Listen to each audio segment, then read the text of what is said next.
단기 매매 하고 싶은 분이 계시잖아요. 그러면 제 유튜브 계정을 이제 구독 취소, 추천하지 말고 비추하시고, 이제 다른 데 좀 찾아가 보시면은, 이런 거는 투자자의 한 5%는 이쪽이니까, 여기를 가시면 되겠습니다. 그리고 저는 한 2, 3% 밖에 안 돼요. 저같이 하시는 분들은. 그러니까, 구태여, 이게 소수가 하는 방향을, 이게 싫을 수도 있거든요. 그러면 이렇게 다수가 이제 이쪽을 하시니까, 요거는 이제 케이블 TV 이제 유료 결제하시면 되겠습니다. 그런 분들 엄청나게 고수라고 서도 주장하는 분들이 많이 계시잖아요. 그쪽 가서 이 얘기 좀 많이 들으시고, 저 같은 분이 마음에 안 들 수도 있어요. 마음에 안 드시면 뭐, 마음에 안 드는 거를 구태여 들을 필요 뭐 있겠어요. 인간이 뭐 피곤해서 할 거 없이 그냥 이쪽 가서 이제 요거 무슨 TV 있죠. 무슨 TV 인데 가서 이제 3개월 유료 결제하시고, 이제 돈 내고 많이 들어시면은 이분들은 찍어주는 종목 매수하면 날아간다고 돈을 내라 그러거든요. 예. 근데 저는 찍어주는 종목이 아니라 저는 이제 분석하기 때문에 또 돈을 달라고 하지도 않고 돈을 받을 생각도 없습니다. 그리고 제가 얘기하는 게 바로 올라간다고 얘기도 하지도 않고요. 이런 건 재미없으니까 이제 재밌는 데 가서 하시면 되겠다. 이런 거 말씀드리고. 그래서 하여튼 하와이 사건은 이제 지연이지 지도가 아니다는 게 저희 이제 뷰입니다. 예, 그래서 저까지 설명을 드렸고, 이제 2분기 실적에 대해서는 2분기 실적을 재고 조정이 아까 이제 말씀드렸잖아요. 지금 12월 1, 2월 재고 조정이 있었던 게 올해 같은 경우는 3, 4, 5에 재고 조정이 있었다. 5월에 정상화 되어야 됐는데 5월에 하웨이 사건이 터져버렸어요. 그래서 이제 매출은 원화 베이스라면 재고 조정 때문에 좀 슬로우하게 나올 걸로 추정이 되는데, 환율이 안 좋았어요. 환율이 이제 하락했잖아요. 그러니까 우리나라 환율이 높아가면 주가는 이제 주식시장에는 안 좋다고 생각하지만 수출주에는 굉장히 좋아요. 그래서 여러분들이 이제 제가 뛰어난 재능 갖고 있는 사람도 아니기 때문에 많이 아는 것도 아니지만, 환율이 이제 오른다 떠진다는 그 표현을 좀 잘해야 되긴 한데, 환율이 1,100원이 1,200원으로 갔다, 이렇게 갔다 그러면은 이거를 환율 약세라 거든요. 원화 약세라 그러는데, 원화 약세는 원화 약세인데 1,100원, 1,200원 오른 것처럼 보이잖아요. 그래서 원화가 이제 환율이 올랐다라고 하는데, 환율이 오른 거는 이제 달러 베이스하다밖에 보이는 거고, 실제는 원화 약세예요. 원화 약세이긴 한데, 이제 이거로 인해서 환율 효과로 인해 갖고 이제 매출이나 실적 같은 거는 1분기 유사한 수준으로 보일 거로 보입니다. 근데 문제는 이제 우리가 백밀러 보고 투자를 할 수는 없는 거잖아요. 운전할 때도 앞을 보고 운전해야지 지나가는 과거를 보고 투자를 할 수는 없기 때문에 2분기, 4분기, EQ는 얘기했고, 이제 3분기와 이제 4분기를 봐야 되는데, 3분기와 4분기가 앞서 말씀드린 것처럼 마이크론의 감산이라든지 이런 거로 인해서 매출단에서는 약세를 보일 거로, 줄어들 거로 보입니다. 하지만 환율 효과에 인해서 2분기와 마찬가지로 적어도 올해 이제 2분기, 3분기 이렇게 늘어나지는 못하죠. 컨센서스보다는 좀 약할 수는 있을 것 같긴 해요. 그렇지만 이게 확 부러지진 않을 거라는 겁니다. 연간으로 봐서 지금 추세를 보시면 640억, 670억, 690억, 880억, 1055억, 올해는 1150억까지도 얘기가 나가고 있는데, 이게 빠져봐야 한 1100억은 유지가 될 거예요. 영업이익에서도 240억까지, 239억까지는 안 나오겠지만 그래도 200억 정도 나올 거고, 지배당기 순이익도 190억보다는 좀 이제 슬로우하게 나와서 떨어진다 하더라도 한 150억 이상은 충분히 나올 거라고 이제 예상이 됩니다. 그러면은 시총 1,000억이면은 싸다는 거죠. 그래서 이제 2분기 실적과 이제 3분기 실적을 예상해 보면은 동사가 지금 과연 손절치고 지지치고 나와야 될 때인가에 대해서는 좀 깊은 이제 생각을 해봐야 됩니다.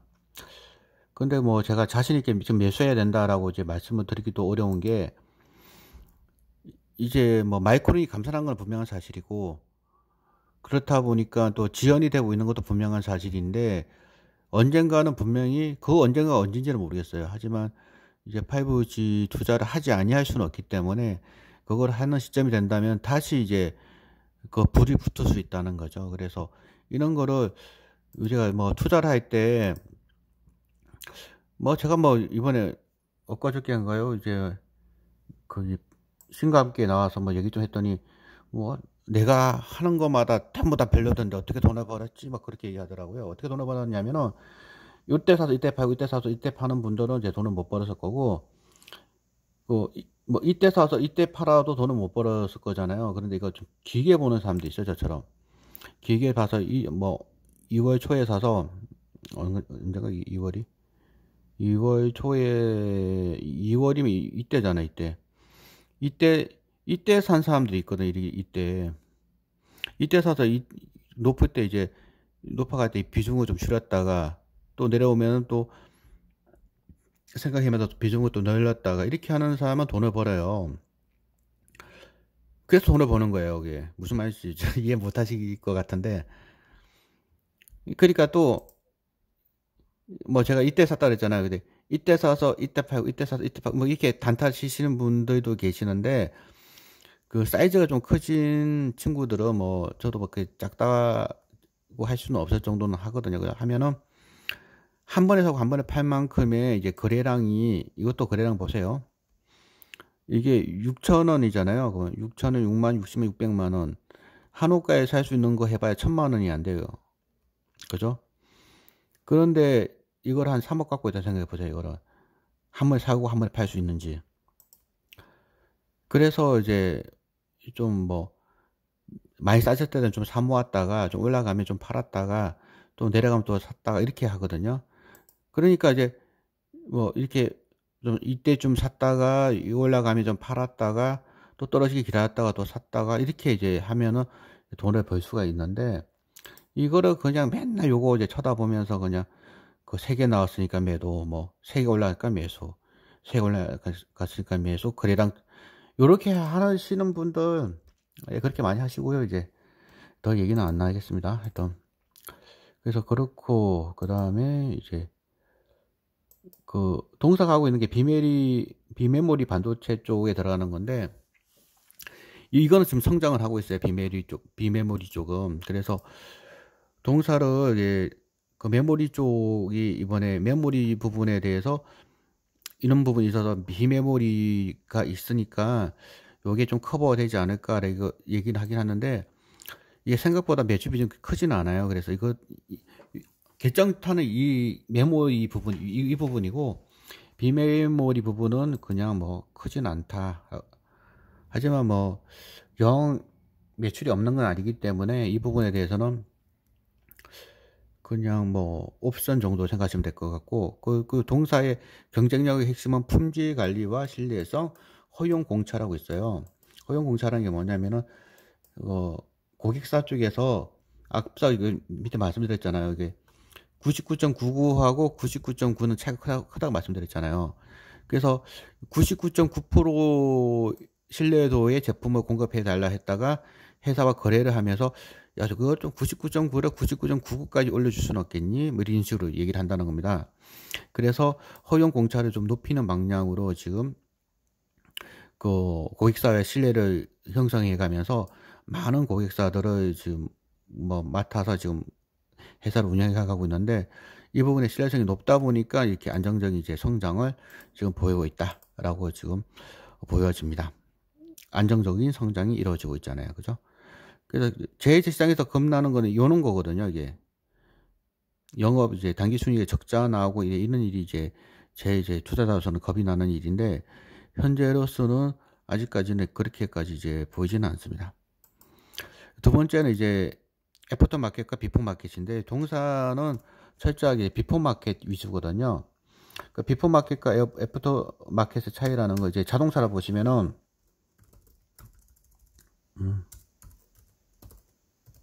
신차가 나왔을 때 들어가는 부품이 있고, 이제 신차를 운영하다 보면은 뭐 1년 뒤나 뭐 2년 뒤나 뭐 3년 뒤에 교체해야 할 수요가 있잖아요, 수요. 이 수요를 공급해 주는 게 이제 애프터 마켓이죠. 신차에 들어가는 게 비포 마켓.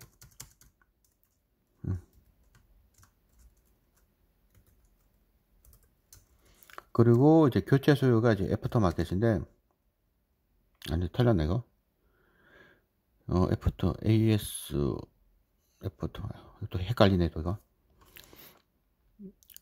그니까, 비포 마켓이고 애프터 마켓인데, 지금 동사가 만들고 있는 이제 실리콘 제품 같은 경우는 주로 교체 수요에다 들어가는 제품들이거든요. 그래서 교체 수요는 우리가 보통 그랬잖아요. 자동차도 새 차에 들어가는 부품이 좋지, 뭐 교체에 들어가는 부품이 뭐가 좋냐, 이제 이렇게 얘기를 하고 있는데, 이 신차에 새 차에 들어가는 이제 제품으로 들어가면은 다른 경쟁사들은 삼성전자나 하이닉스 같은 데를 꽉 잡고 들어가는데, 그 친구들은 삼성이나 하이닉스가 한번 CR 단가 인하라든지 이렇게 한번 이제 골탕을 먹이면 엄청 힘들어지거든요. 근데 자기처럼 뭐 150개 회사 이상의 다양한 그 고객들을 확보하고 있는 이 회사 같은 경우에는 이제 그런 부분이 좀 자유롭다는 거죠. 그래서 그 부분에 대해서는 오히려 그 리스크 요인이 아니라 이제 자기들의 이점이다라고 얘기하고 있습니다.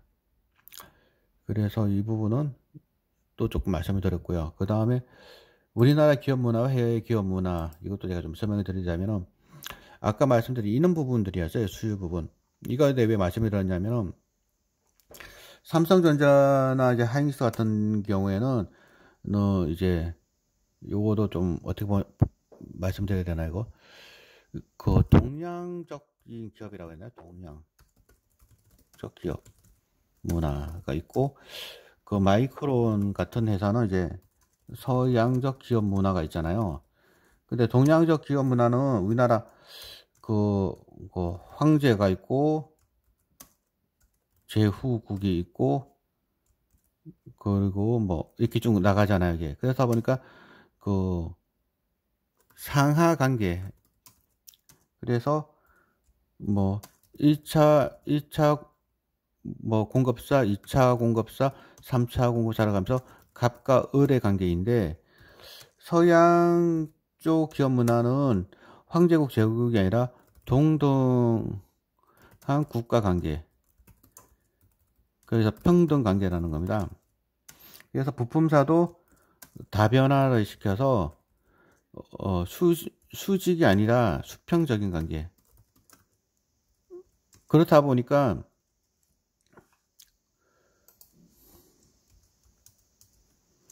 삼성전자나 하이닉스의 그 납품할 때의 OPM, 영업이익률, 때 OPM가 마이크론이나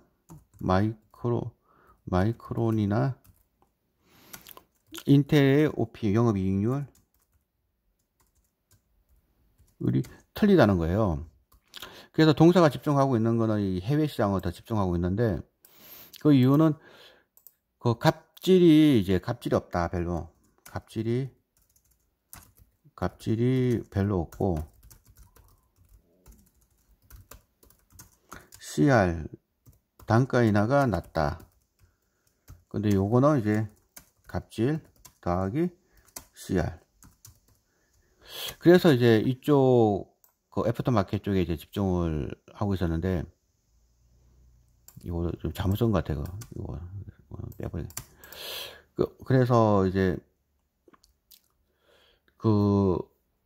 이쪽에만 집중하고 있었는데, 일본 지금 두 가지 얘기해야 되잖아요. 지금 크게 사고가 난 게 이제 하웨이 사건이 일어났고, 최근에 일본 보복이 있었는데, 일본 보복으로 인해서 이제 이 부분이 크게 지금 달라지고 있다는 겁니다. 일본에서 지금 그 독점적으로 공급해오고 있던 제품들에 대해서 이렇게 크게 한번 보복을 당하고 보다 보니까, 삼성이나 하이닉스 입장에서는 그 고객의 다변화를 하지 않으면은 이제 앞으로 제품을 팔아먹기가 힘들어지지 않겠냐라는 생각을 하게 돼서 이제 본격적으로 소재라든지 이런 업체에 대해서 밀어줄 수밖에 없는, 자기도 원해서 하는 게 아니라 생존을 위해서 삼성이나 하이닉스가 이제 그 우리나라 부품사나 소재 업체에 대해서 밀어주기를 할 수밖에 없는 상황에 몰렸기 때문에 추세적으로 좋아질 확률이 이제 매우 높아졌다는 겁니다. 그래서 제가 이 부분에 대해서는 이제 요거는 기회이다라고 생각을 합니다.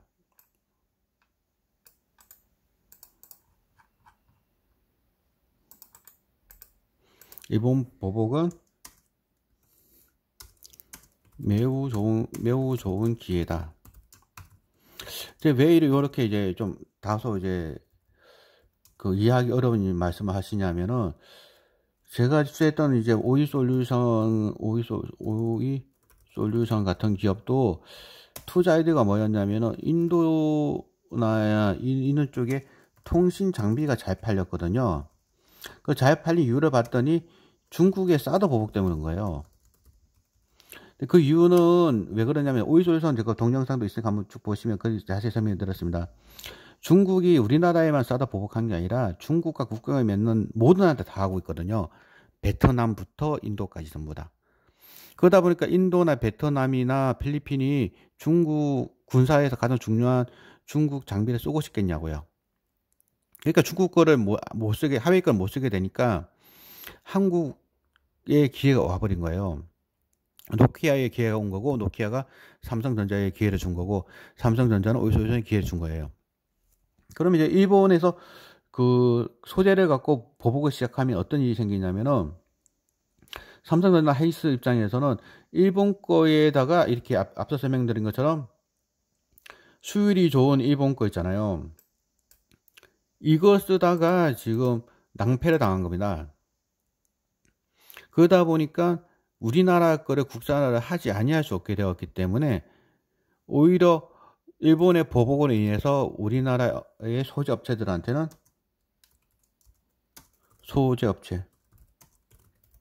매우 좋은 기회가 온 거죠. 좋은 기회가 왔다. 그래서 이제 동사뿐만 아니라 솔브레인이라든지 이런 소위 말해서 신토부리 종목들이 지금 움직이고 있는데, 지금 움직이는 거는 단지 이제 뭐 모멘텀이라든지 뭐 뉴스에 의해서 움직이는 거지만, 이런 거는 오래 갈 수는 없고, 이제 장기적으로 보면 이런 소재 업체들 중에서 아마 6개월 정도 뒤면은 큰 기회가 올 겁니다. 6개월. 왜 6개월이냐면은, 그 국산화를 하기 위한 테스트하는 기간이 6개월 정도 걸려요. 그럼 6개월 동안 그 삼성이나 하이닉스에서 자기 라인을 멈추고 테스트를 하겠냐 이거예요. 당연히 안 하죠. 그런데 당연히 안 했던 게 이것 때문에 하게 됐다는 거예요. 요것 때문에. 이것 때문에 하게 됐다는 겁니다. 그래서 이런 거 보면은 이제 우리는 사람은 믿지 말자. 이게 제 철학입니다. 그러나 상황은 믿자. 사람은 믿을 수가 없어요. 하지만 어떤 상황이 놓이면은 그 상황에 사람들은 어떠한 행동을 할지는 이제 짐작을 할 수 있다는 겁니다. 그래서 저는 이번에 이 일본의 그 무역 보복으로 인해서 우리나라의 큰 대기업들은 큰 충격을 받았고, 그 충격으로 인해서 우리나라 소재 업체한테 매우 큰 기회가 농쿠치에 들어온 겁니다. 그래서 지금 2019년 7월인데 6개월이면 내년 1월이잖아요. 그래서 1월 정도가 되면은 이제 소재 국산화가 될 거고, 국산화가 되고 난 다음에는 이제 수율 잡는 게 필요해요. 수율 잡기. 수율 잡기가 얼마나 어려운 거냐면, 제가 아는 그 중소기업 사장님이 얘기하시더라고요. 제가 신제품을 한번 만들어 봤더니 그 불량률이 90%가 나왔대요. 이거 믿을 수 있을 것 같아요? 90% 불량률? 근데 이게 실제로는 이제 사업하면 이렇게 난답니다. 근데 이 90% 난 불량률을 어떻게 해서 5% 이하로 줄이냐. 이게 문제거든요. 그래서 이제 뭐, 그 사장님 하신 말이 주 52시간은 뭐 말도 안 되는 소리다. 자기들이 한번 납품했다가 불량률 90% 나오면은 납품하는 고객사에 가갖고 그 직원들 퇴근하고 나면은 밤새 작업해가지고 그 90% 불량률을 5% 내로 줄여놓는다고 하더라고요. 그렇게 하면 살아남는 거고, 그렇게 하지 않으면 이제 끝나는 거죠. 그래서 이런 이제 수요 잡기가 이제 진행이 될 건데, 그 진행이 돼서 만약에 납품만 성공한다 그러면은 레벨업이 돼버릴 겁니다, 주가들이. 매출액이 그때는 뭐 5% 10% 오른 게 아니라 훨씬 높은 단위 올라가기 때문에. 그래서 이런 이슈로 인해서 오히려 우리 업체들은 좀 기회를 많이 잡았다라고 이제 보입니다. 그래서 제가 좀 요약을 하면은 이제 최근 3, 4, 5, 6, 7, 한 5개월이 지났네요. 5개월이 지난 이 사이에 이 두 가지 이제 이벤트가 있었고, 이 이벤트로 인하여 이제 3분기, 4분기는 보이지 않는다. 근데 그게 나쁘다는 건 아니라 전망이 어렵다는 거예요. 전망이. 아이고, 자꾸 한글이 이렇게 안 좋더라고. 막 뜨는 게. 전망이 안 좋다. 하지만 뭔가 6에서 한 8개월 뒤에 크게 좋아질 확률도 있어 보인다. 이게 저의 결론이에요. 그래서 이제 뭐 월덱스뿐만 아니라 관련 업체들이 많이 있을 겁니다. 뭐 솔브레인도 있고 뭐 여러 가지 기업들이 있죠. 이제 그런 것도 한번 이제 잘 찾아보면은 이제 좋은 기회가 있을 것 같다 이렇게 보이고, 뭐 단기적으로 뭐 주가는 어떻게 될지는 모르겠지만 이제 분명한 거는 이제 신용 잔고도 한번 보셔야 될 겁니다. 잔고. 특히 코스닥 같은 경우는 이제 코스닥 급락은 대부분 신용 반대 매매거든요. 반대 매매. 그래서 이제 신용 반대 매매가 한번 나와주면은 바닥을 잡긴 하겠는데, 이런 거는 이제 결국 지나봐야 알죠. 바닥인지 바닥이 아닌지는. 그래서 그런 거에 대해서 뭐 단기적으로 지금 바닥이냐 아니 말들 많으신데, 그런 부분들은 이제 지나가야 봐야 하는 거고, 우리가 결국 봐야 될 거는 이런 뭐 시장이 바닥이니 아닌지 이런 부분보다는 이 회사의 이제 실적이 어떻게 올라갈 것인지 한번 제가 말씀드려 볼까요? 뭐 작년에 1000억에 영업이 220억 나왔고, 뭐 지배당기 수익 176억이 나왔는데, 올해는 그럴 리 없지만 만약에 가정해 보겠습니다. 이게 1000억, 2000억이 됐고 200억이 400억이 되었고 170억이 350억이 되었다는 이제 있을 수 없는 일이지만, 이런 가정을 한번 해본다면은 그런 경우에 주가가 그래서 지수가 2000에서 1000으로 빠졌다고 주가가 빠지겠습니까? 반대로 매출액이 1055억인데 올해 매출이 500억으로 반토막이 나고 영업이익 적자 전환하고 단기순이익이 175억이 마이너스 175억이 됐다면은, 이런 상황에서 종합주가지수가 200에서 4000까지 올라간다고 이 회사 주가가 올라갈 것 같냐고요. 그래서 시장이 올라가는 거와 개별 종목이 올라가는 거는 관계가 없습니다, 사실은. 그런데 이제 이상한 친구들은 계속 뭔가 들고 와가지고 뭐 시장이 어떠니 어쩌쩌니 뭐 미중 분쟁이 어떻고 하는데, 제가 이제 생각하는 이제 미중 분쟁이라는, 이게 미중 분쟁이잖아요. 미중 분쟁이나 일본 보복 같은 경우는 자꾸 뜬구름소리 하지 마시고 개별 종목 갖고 얘기해 보자고요. 개별 종목 가지고. 그래야 정확하게 보입니다. 하웨이 때문에 진짜 이 회사 매출이 줄어들었는지, 일본 보복 때문에 이 회사가 문을 닫는지를 개별 종목을 갖고 보자고요. 이렇게 개별 종목 보지 않으면은 이상한 얘기를 해요. 뭐 그냥 풍차를 향해 돌진하는 돈키호테처럼 뭐 이상한 뭐 그냥 음모설도 얘기하고 하는데, 그게 우리 투자하는데 무슨 도움이 되겠냐고요.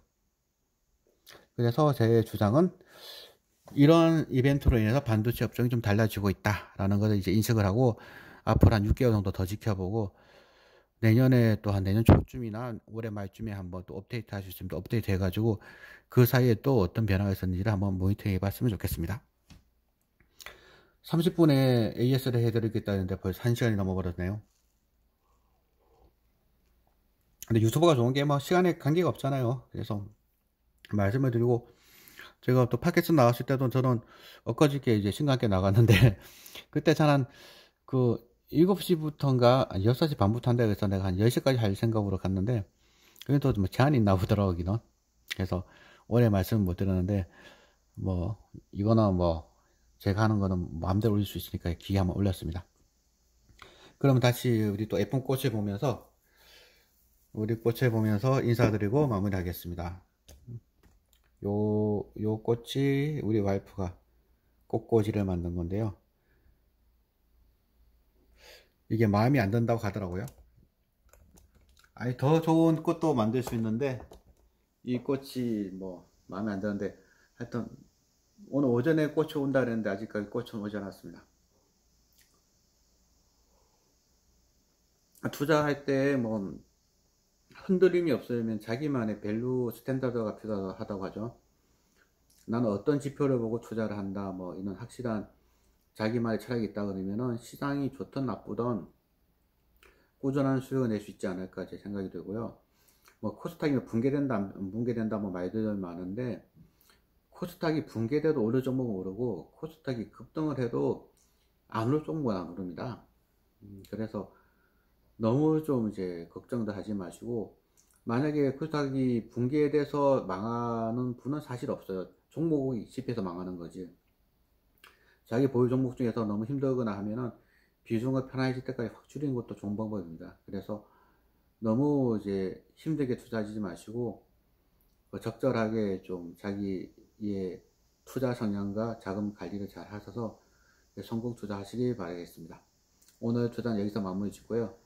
이제 여름휴가 기간이니까 또 몇 주 쉬었다가 또 좋은 기업 한번 또 찾게 되거나, 아니면 좋은 기업이 없더라도 진짜 중요한 건 오늘 같은 게 더 중요하거든. 업데이트가 더 중요합니다. 그래서 업데이트 할 수 있으면 제가 업데이트 해가지고 이제 말씀을 좀 드리겠습니다. 감사합니다.